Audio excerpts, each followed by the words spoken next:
Yes sir. YCP ఈసారి ఎన్ని సీట్లు సాధిస్తుందని మీరు భావిస్తున్నారు? గ్రౌండ్ లెవెల్లో రియాలిటీ అసలు ఎలా ఉందంటారు? చూడమ్మా, 151 అనేది అది 100% వస్తాయి. సరే, కాకపోతే మా టార్గెట్ ఏంటంటే వై నాట్ 175. ఇప్పుడు పులివెందల ఏ డెవలప్మెంట్ అయితే చేసిండో జగన్మోహన్ రెడ్డి గారు, సరి సమానంగా 174 నియోజకవర్గాల్లో కూడా అదే అభివృద్ధి జరిగింది.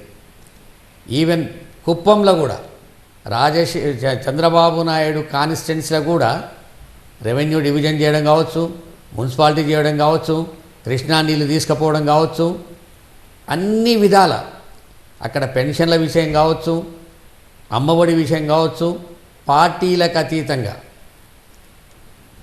ప్రాంతాలకు అతీతంగా, నా నియోజకవర్గం నీ నియోజకవర్గం అనేది కాదు, అన్ని నియోజకవర్గాలలో కూడా జగన్మోహన్ రెడ్డి గారు ఒకటే పందా అవలంబించాడు: అభివృద్ధి సంక్షేమం, అభివృద్ధి సంక్షేమం.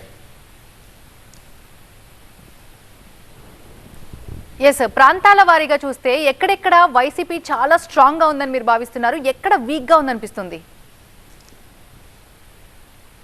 ప్రజలు ఒకటే పందా ఉంటుందమ్మా. స్వీప్ అని చేసేదనేది ప్రజా ప్రపంచం వచ్చినప్పుడు అది ఇచ్చాపురం కావచ్చు అట్నే ఉంటుంది, పులివెందలైన అట్నే ఉంటుంది, ఎక్కడైనా గట్టినే ఉంటుంది. అది విజయవాడ కావచ్చు, ఈస్ట్ వెస్ట్ కావచ్చు, ఎక్కడైనా ఒకటే పందాల ఉంటారు ప్రజలు.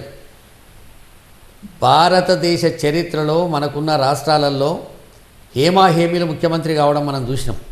కానీ ఏ ముఖ్యమంత్రి కూడా నేను 5 సంవత్సరాల లోపల సంక్షేమము అభివృద్ధి చేసిన దాన్ని చూసి మాత్రమే మీరు ఓట్లేయండి, మీ ఇంటికి న్యాయం జరిగితేనే ఓట్లేయండి, మీ పిల్లలకు మంచి చదువుతుందంటేనే మీరు ఓట్లేయండి, నేను చేసిన అభివృద్ధి సంక్షేమ కార్యక్రమాలను చూసి మీరు ఓటేయండి అనే మాట చెప్పేటటువంటి ముఖ్యమంత్రిని నేను మాత్రం మన రాష్ట్రంలో కూడా 10-18 మంది ముఖ్యమంత్రులు అయ్యారు.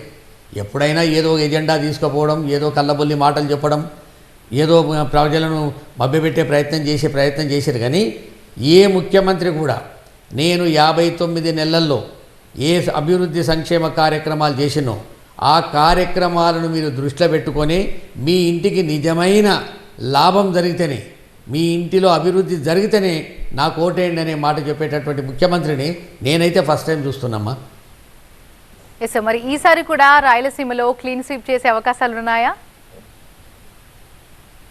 ఖచ్చితంగా. ఇక కుప్పం, వైనాట్ కుప్పం అన్నప్పుడు వాళ్ళకి అక్కడ 3 నియోజకవర్గాలు గెలిచినాయి.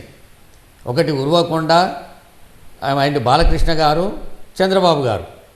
ఈ 3 నియోజకవర్గాలు కూడా మా అకౌంట్లోకి వచ్చినాక స్వీప్ చేయడమే కదా. ప్రజలు కూడా ఒకటి ఆలోచన చేస్తున్నారమ్మా, ఈ 5 సంవత్సరాల అభివృద్ధి ఇంకా 5 సంవత్సరాలు చేస్తే మా పిల్లల భవిష్యత్తు బాగుపడుతుంది, ఎక్కడ కూడా ఇబ్బందులు రావు, అభివృద్ధి లోపల కావచ్చు, సంక్షేమంలో కావచ్చు, జగన్మోహన్ రెడ్డి గారు 100% అది సామాజిక న్యాయం అనుకుంటారా, మీరు మహిళలకు ఇంపార్టెన్స్ ఇవ్వడం అనుకుంటారా, ఇండ్లు కట్టియడం అనుకుంటారా, అమ్మఒడి అనుకుంటారా, ఆసుపత్రులు అనుకుంటారా, పోర్టులు అనుకుంటారా, ఏ విషయంలో అయినా ఎక్కడ కూడా కాంప్రమైజ్ కాకుండా 59 నెలల్లో అభివృద్ధి సంక్షేమం చూసే నాకు ఓటేయమని చెప్పే మాట జగన్మోహన్ రెడ్డి గారు ప్రజలకు చెప్తా ఉండు.